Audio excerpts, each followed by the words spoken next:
പോയപ്പോൾ ചുമ്മാ കേറിയതാ. എനിക്ക് ആശകത്ത് കൂട്ടില്ലേ, എനിക്ക് പാല കൂട്ടില്ലേ, ഞാനൊന്ന് കാണാൻ കേറിയതാ. ഞാൻ അപ്പത്തെ വീട്ടിലെ സുഖന്റെ ഭാര്യയെ കൊലവെന്ന് പഠിച്ചു, ചോയെ കുടിച്ചു. അപ്പത്തെ കേക്കറ് ഹരിരായം പാടി ഒരുക്ക ആരുമില്ല സ്ഥാനിച്ചാണ്. അതു കേട്ടു മനസ്സലിഞ്ഞിതുവഴി വന്നത് അരക്ക് വാഗ്മായി ജ്യൂസേ ഇൻ കരിമ്പിൻ ജ്യൂസി തഴുകിയൊരുക്കം കൊരിരിയൊരുക്കം. യശി എന്ന യശി പുല്ല് കടിച്ചതെങ്ങി കടിച്ചത് കൊല്ലേ.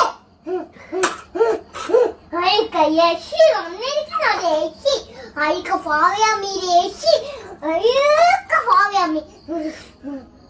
തേങ്ങ ഇനി ആ പാട്ടൊന്നും വേണ്ട. അഴുക്ക വിദ്യാത്ത ഭാവയാമയെ കുറിച്ച് അഴുക്ക പാട്ടിയായി. ഞാൻ നല്ല ഭാവയാമേ എന്നെ